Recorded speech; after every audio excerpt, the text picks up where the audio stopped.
சதாசிவசமாரம்பாம் சங்கராச்சாரிய மத்தியமாம் அஸ்மதாச்சாரிய பர்யந்தாம் வந்தே குரு பரம்பராம்.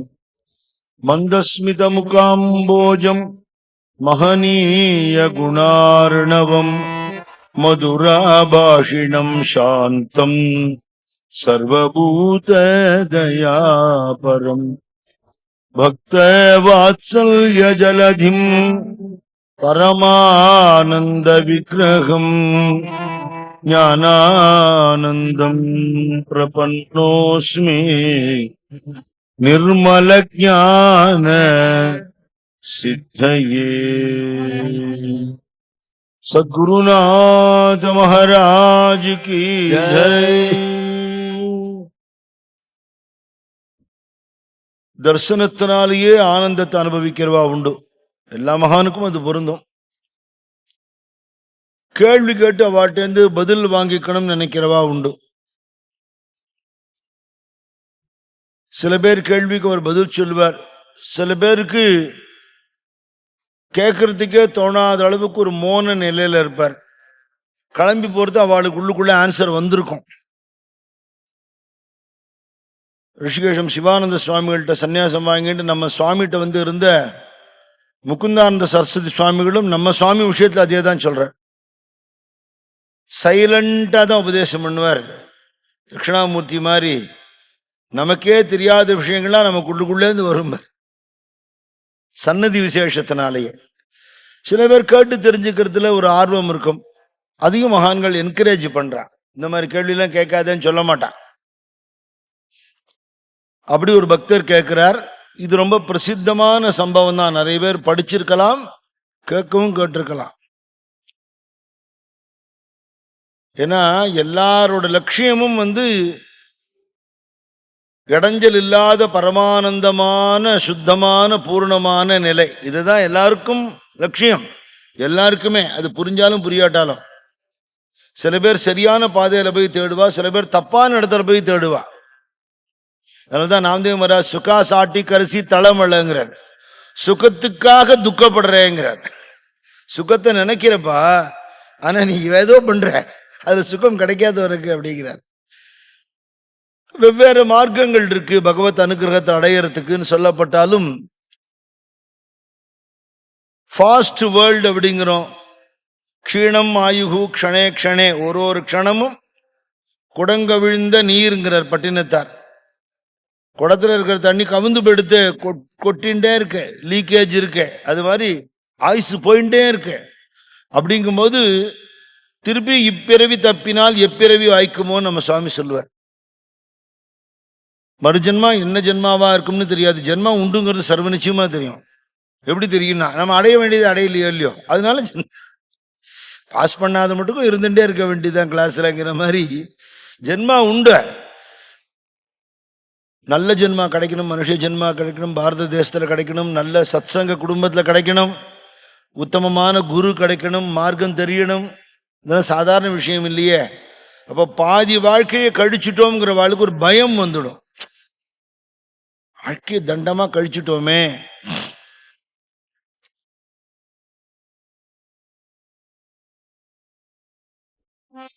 காமத்தையும் கடுங்கோபத்தையும் ஒரு கணமேனும் நீ விடவில்லை. நல்ல நேமத்தையும் குருநாமத்தையும் நினைவில் ஏந்தான் வைக்கவில்லை மனமே. ஓடி ஓடி ஓடியேன் அலைகின்றாய்.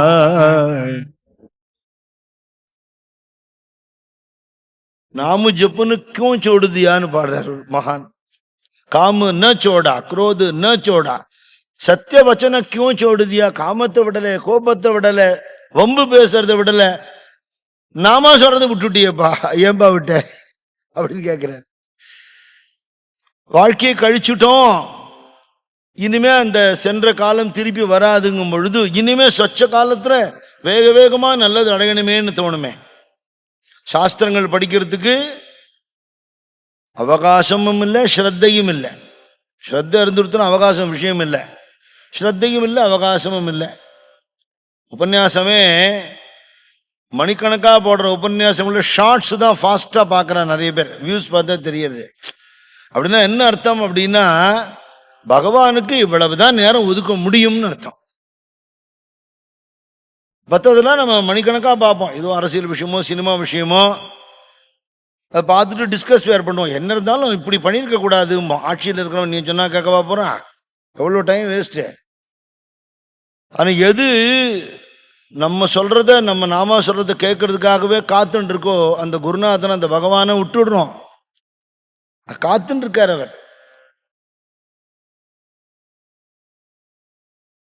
புரந்தரதாசர் சொல்றார், சரிப்பா சாஸ்திரமெல்லாம் படிச்சு விட்டதுனால ஞானம் வந்துடுமான்னு. சாஸ்திரத்தோட பொருளை சொல்லக்கூடிய குரு வேணுமே.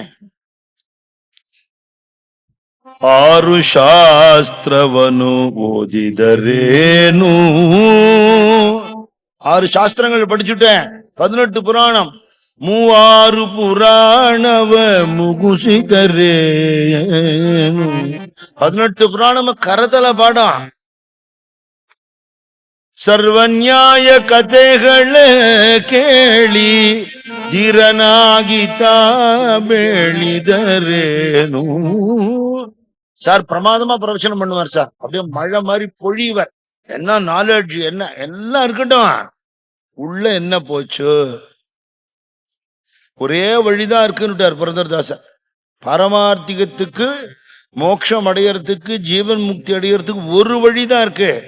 பாக்கி வழியெல்லாம் நீ போனா அந்த வழியில கொண்ட விடணும், இல்லைன்னா பிரயோஜனம் இல்லை. அது என்ன வழி? குருவின ಗುಲಾಮನಾಗುವತನಕ ದೊರೆಯದನ್ನ ಮುಕುತಿ. குருநாதனுக்கு கொத்தடிமை ஆயிடு, அதை தவிர வேற வழியே இல்லை. குரு சேவை பண்ணு, குருநாதனே கதின்னு இரு. நம்ம எப்படி இந்த மகான்ட்டு ஒரு கேள்வி கேட்போம், அந்த மகான்ட்டு ஒரு கேள்வி கேட்போம், இந்த மடத்துக்கு ஒருத்தரும் போவோம், அந்த மடத்துக்கு ஒருத்தரும், எல்லா இடத்துக்கும் போகலாம். சுவாமி அதை அனுமதிக்கிறார். எல்லா இடத்துலையும் உன் குருவை பாருங்கிற. ஒரே இடத்துல இருன்னு சொல்லலை. ஒரு குருவை ஆசிரியச்சுண்டு ஒரு மார்க்கத்தில் இரு, ஆனால் எங்க வேணா போற இடத்துல உன் குருவை பாருங்கிற. சாஸ்திரங்கள் படிச்சு பக்தி இல்லாமல் பயன் இல்லை. குங்குமப்பூ சுமந்த கழுத மாதிரி எல்லாம் நாலேஜ் இருக்கும். நம்ம சுவாமி சொல்றது நான் அடிக்கடி சொல்லுவேன். மர பீரோவில் அடுக்கி இருக்கிறத மாம்ச பீரோவில் அடுக்கணும்பார், ஏட்டில் இருக்கிறது கூட்டுக்கு வரணும்பார். அனுபவம் இல்லையே பிரயோஜனம். ஒரு கிரைசிஸ் வரும்போது தான் நமக்கு எந்த அளவுக்கு அது உள்ளே இறங்கியிருக்கு இறங்கலைங்கிறது நமக்கே தெரியும். சாதாரணமாக இருக்கிறது அப்படி சிரிச்சுண்டு ஃபோட்டோகிராஃபருக்கு சிரிக்கிற மாதிரி சிரிச்சுண்டு இருக்கலாம், போஸ் கொடுக்கலாம், நல்லா ஒரு மகாத்மா மாதிரி பாகவதாள் மாதிரி காட்சி கொடுக்கலாம். அந்த குணம் இருக்காங்கிறது நமக்கு தெரியாது இல்லையா? ப்ராப்ளம் வரும்போது தான் தெரியும்.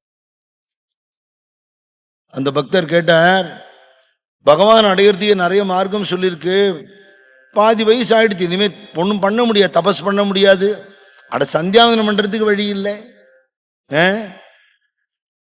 ஐஷன் வரவா சொல்றா, எங்க ஆத்துல இருக்கிறவாளை கூட்டின்னு வரேன், நான் சொன்னேன்னு சொல்லாதீங்க, அவளை சந்தியாவந்தனம் பண்ண சொல்லுங்க.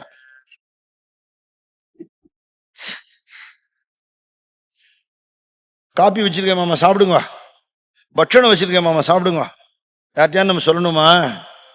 தேவையில்லைல்ல. ஏன்னா அதுல ஆர்வம் இருக்கு. இது எவ்வளோ பெரிய சம்பத்துன்னு நமக்கு தெரியலையே. அனுஷ்டானத்தை விட்டுட்டோமே, பூஜையை விட்டுட்டோமே, எல்லாத்தையும் ஒன்னொன்னா இழந்துட்டு இருக்கோம், வேண்டாததெல்லாம் பிடிச்சுட்டு இருக்கோமே. எனக்கு என்ன வழின்னு தானே மகான்களை போய் கேட்பா. பரமஹம்சரோட அமுத மொழிகளை திருப்பி திருப்பி வரும், பகவானே என்ன வழி என்ன வழின்னு கேட்பா. எல்லாருக்கும் ஒரே வழி சொல்ல முடியாது, அவாவாளுடைய யோக்கியத்துக்கு தகுந்தாப்புல வழி சொல்லணும். தபசு பண்ண முடியல, தியானம் பண்ண முடியல. ஒரு பக்தர் போய் நம்ம சுவாமியை கேட்டார், நீங்க அவ்வளவுலாம் தபஸ் பண்ணாலும் உங்க சரித்திரம் சொல்றதே சுவாமி, எங்களால ஒரு சத்த நேரம் தியானம் பண்ண முடியல, மனசு ஒடுங்க மாட்டேங்கிறது, எங்களுக்கெல்லாம் என்ன வழின்னு கேட்டார். சுவாமி சொன்ன கருணையான பதில், ஒரு அம்மா விடு விடா போய் இட்லிக்கு மாவரைச்சு குழந்தைகளை காப்பாத்தினா குழந்தைகளை மாவரைக்க விடுவளோ?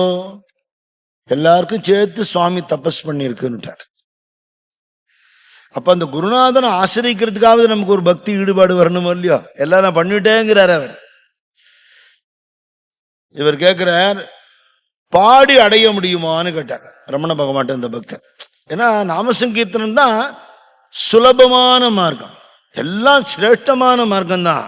துக்காராம் மகாராஜ் சொல்றாரு, நாம சங்கீர்த்தன சாதன பைசோபே, நாம சங்கீர்த்தன साधन पैसोपे जलती न पापे जन्मांतरे जलतील पापे जन्मांतरीचे, न लगती सायास जावे वनांतराया, नलगती सायास जावे वनांतरा, ये तो करा नारायण सुखे ये तो गरा नारायण, आईत बैसोनी करा एक चित्त, आईंच बैसोनी करा एक चित्त, आवडी अनंत आळवा, आवडी अनंत आळवा, राम कृष्ण हरी विठ्ठला केशवा, राम कृष्ण हरी विठ्ठला केशवा, जपावा सर्व काळ, मंत्र हा जपावा सर्व काळ, राम संकीर्तन साधन पैसोपे जलतील पापे जन्मांतरी, ரொம்ப சுலபம், இருக்கிறதுல ஈஸியஸ்ட் மெத்தட். நாம சங்கீர்த்தன சாதன பைசோபே, வெரி வெரி ஈஸி. பலன் என்ன? ஜென்ம ஜென்மாவா பண்ணின பாபங்களை பஸ்மமாக்கிடும். தீயினில் தூசாகும் செப்பேலோர் எம்பாவாய், ஜலத்தீல பாப்பே ஜன்மாந்தரிச்சி. இதே ஹாலில் குருஜி ஹரிதாஸ் சுவாமியோட பஜனை பண்ணும்போது ஃபுல்லாக ஜனங்கள் உட்காந்துருப்பா. நாம அப்படி எல்லாரும் திருப்பி சொல்லுவோம் பார், கை தூக்கி தாளம் போடுவோம் பார். அப்படி சொல்லணுமுங்கிற அவசியம் இல்லாமல் நம்ம பண்ண வேண்டியது, சொன்னாலும் அவ்வளவு லேசில் பண்ண மாட்டோம். இந்த பக்கம் சொல்லுங்க, முதல்ல இப்படி சொல்லுங்க, அப்புறம் அவள் நீங்கள் சொல்லுங்க, கை தூக்கி தாளம் போடுங்க பார். அப்புறம் அவள் போடணும்னு தான் நினைக்கிறா பாவம். அவள் ஜென்மாந்திரத்தில் பண்ண பாவம் தோளில் உட்காந்து அழுத்துறது, கை தூக்க முடியல. யாருக்கு பாவம் இல்லையோ அவள் கை தூக்குவான் பார். உடனே பயந்துனார், கை தூக்குவான். சுலபந்தான் மார்க்கம். நமக்கு ஸ்ரத்த வரல, எதுக்கும் வெக்கப்பட மாட்டேங்கிறோம், கண்டபடி பேசுறோம், நடந்துக்கிறோம். பகவன் நாமா சொல்றதுக்கு வெக்கம் வந்து விடுறது, கை தூக்கி தாளம் போடுறதுக்கு வெக்கம் வருது, எத்திக்கிட்டுக்கிறதுக்கு வெக்கம் வருது, அனுஷ்டானம் பண்றேன்னு பகீரகமா சொல்றதுக்கு கூட வெக்கம் வருது. எவ்வளவு தோஷங்கள் இருந்தாலும் இது சரி பண்ணும்னு தான் இந்த மெத்தட் வச்சிருக்கான்.